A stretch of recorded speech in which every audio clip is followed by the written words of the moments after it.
We're hitting every driver setting you could imagine, and you need to know what is right for you and what is wrong and why they're right and wrong. And don't make the mistake that many golfers are making that will destroy your score and your game and your just attitude. Let's dive in. This is my Titleist TSR2 driver, and Titleist hosel fitting on their driver has among the most setting options of any driver on the market. We have our options between A, B, C, and D, 1, 2, 3, and 4. 4 times 4 is 16 different settings. So in this video, we're gonna do the blind taste test where I hit every possible setting. Set up, hit, go. I'm not gonna see my shots. All we're gonna go on is look and feel. And then I'm gonna guess which ones I think were the best. And I'm also going to let you know which options I prefer to look at. And then we'll compare the two and see if they match up. Maybe what I see and what is best is different. Maybe it's the same. Who knows? We're not gonna know until all is revealed. Because I wanna know, does it matter? Now, it might matter if you're just switching it out and you're on the range and you're messing around, you're like, okay, and you see all at the same time. But if you don't know what the shot's doing, does it affect you? Or does it even matter? Can you hit the same exact shot every time? We're gonna find out right here, right now. Let's do it. Now, if you look at the chart for your driver settings from Titleist, here's what we have. We can go up 1.5 degrees in loft from the indicated loft on your driver, and then we can go down 3/4 degree as well. We can also go upright in stance from 1.5 all the way to 3/4 degree flat. So these are our options. My current setting that I've been playing with is A1, and that's kind of your just standard everyday setting. My irons are 2 degrees flat.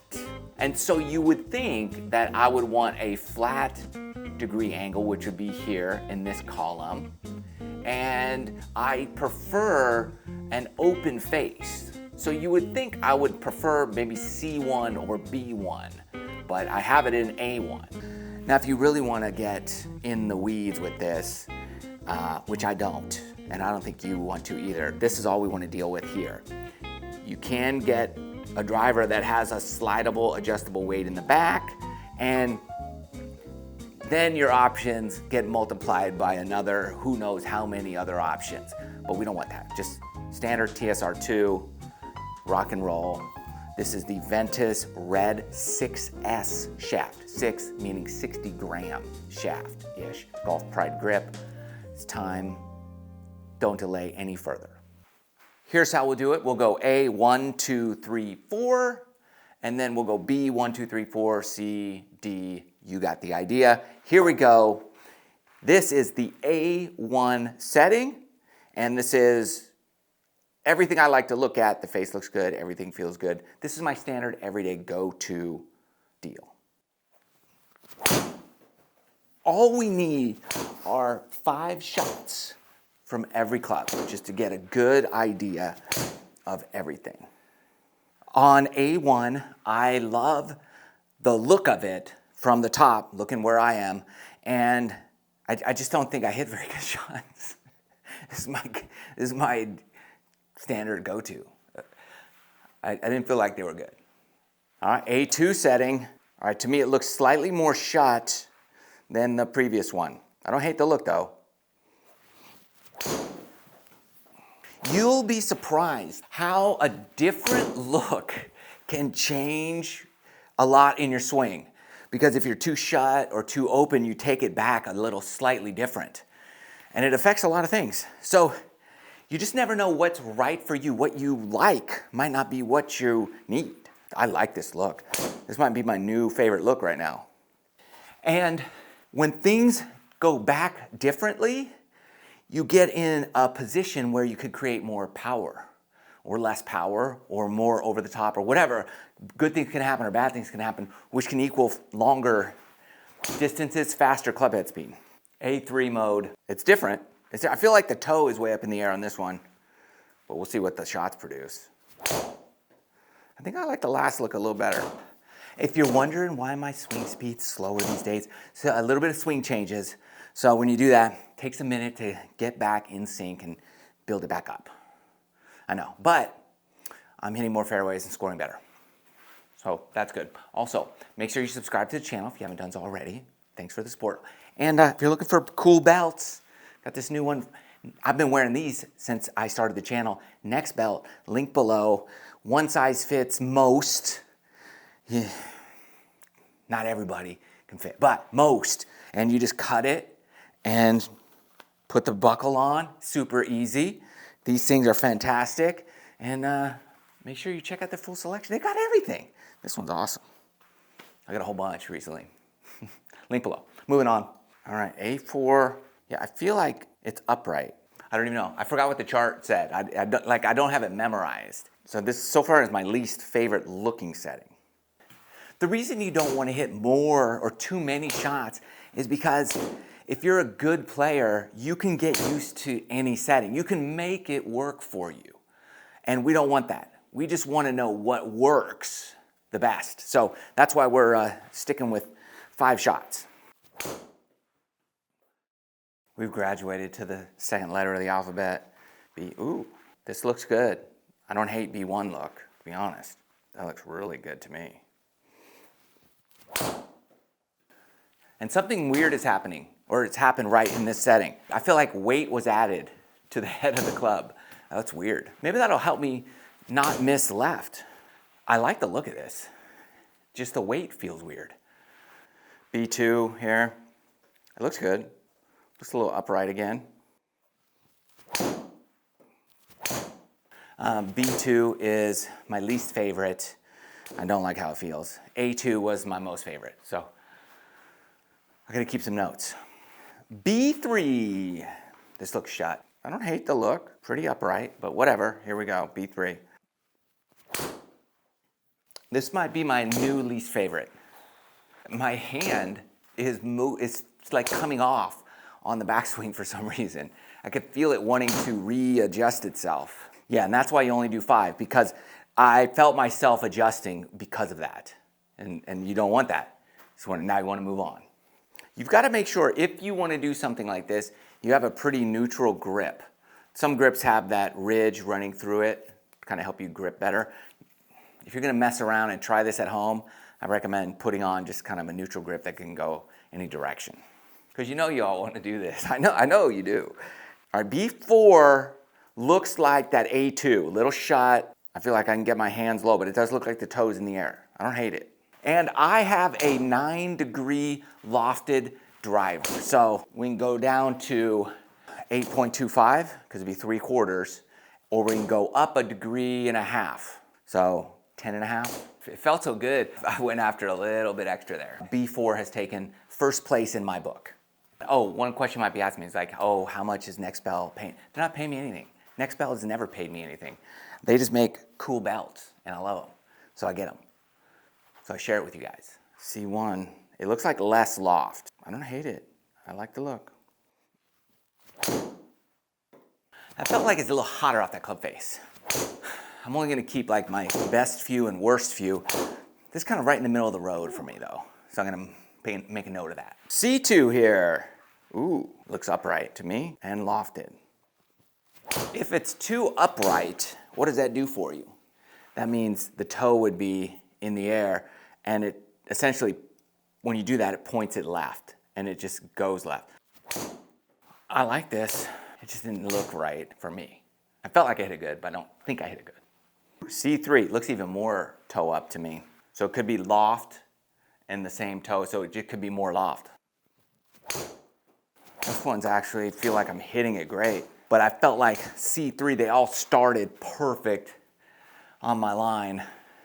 That remains to be seen. Moving on. C4, here we go. Looks a little shut, toe looks a little up. I don't hate it.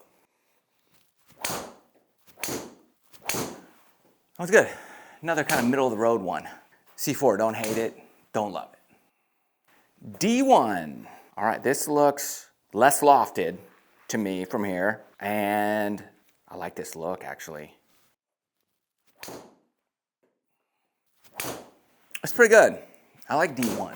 I don't know if I like it the best, but it might be like second place or really close to second. D2, here we go. Toe looks even more up than the previous one and shut.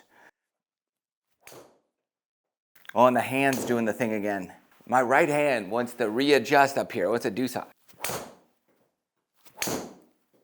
It just feels horrible. Looks good, feels bad. I had a lot of jokes that just flooded my brain right there, but none of them were appropriate, so I restrained myself. You're welcome. Down to the final two, D3. Ooh, that toe keeps getting higher and higher in the air, okay? That must just mean this is for a much taller person than me.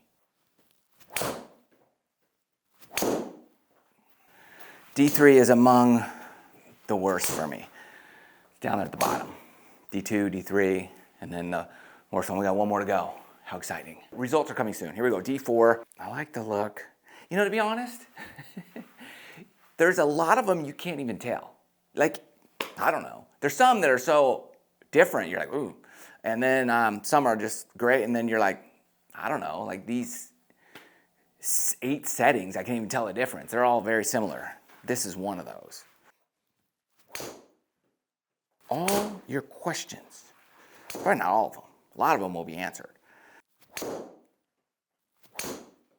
Let's get the results right this moment. All right, first let me give you the order in which I felt like they were best, the best few and the worst few for me. As my least favorite setting was B2, followed by D2 and D3. Now my most favorite was D1, A2, B4. B4 being the best, most favorite. Now let's see what TrackMan says based on what I put. I put my order. Let's see what the results were in terms of the numbers. This is a hot mess. Here's what we have to do. First thing I'm looking at is like, okay, what are the most consistent shots? Which ones look like they're good? And we want to look at those. And which ones look like they're the worst ones? So the larger dispersion is going to be the worst ones. But if there's just one shot skewing it, then we can, you know, kind of take out that one shot and say, all right, that doesn't really count. This looks like about one of the worst ones, and this was C1. Now let's take a look at what I picked as my favorite, which was B4. And we're getting, I mean, I love my swing here. My club path is 0.8 outside in, so a little fade. And my face angle is a little shut, so a little closed face, a little, probably goes pretty good. It's gonna curve, a little fade. It's a 37-foot fade. So a little cross the ball with a little shut face.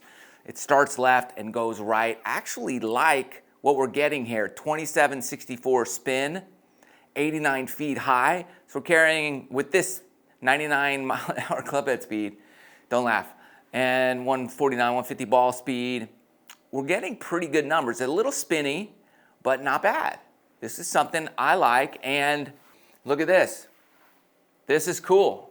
So this is, for me, if I'm gonna go play a course that's tight and I need to hit a lot of fairways, B4 is my new setup. Look at that. They all started a little left and faded. That's what I like. Then you might be asking yourself, what do I want to avoid in my driver setting? This is what you want to avoid. This for me was C4 setting. And look, I've got some going left and some going right. This is an example of what not to do, how not to set up your driver right here. And this is something I was mentioning is look at my club path here. It's 2.4 degrees inside out. So changing the face directly affects how you come into the ball, inside out, outside in. And some hook, some fade. You don't want that. You want to know if they're all hooking, great. If they're all fading, that's great too. But you don't want half of them hooking and half of them fading. That is a recipe for disaster. You do not want to be in the wrong setting because it will destroy your game. That's everything you wanted to know about driver settings and what they do. They do a lot, not only for the shot and the spin, but your swing is affected as well. So try and play around with a bunch of them to see what your swing does in every scenario so that you are set up for success. Thanks for watching. Love you guys. See you next time.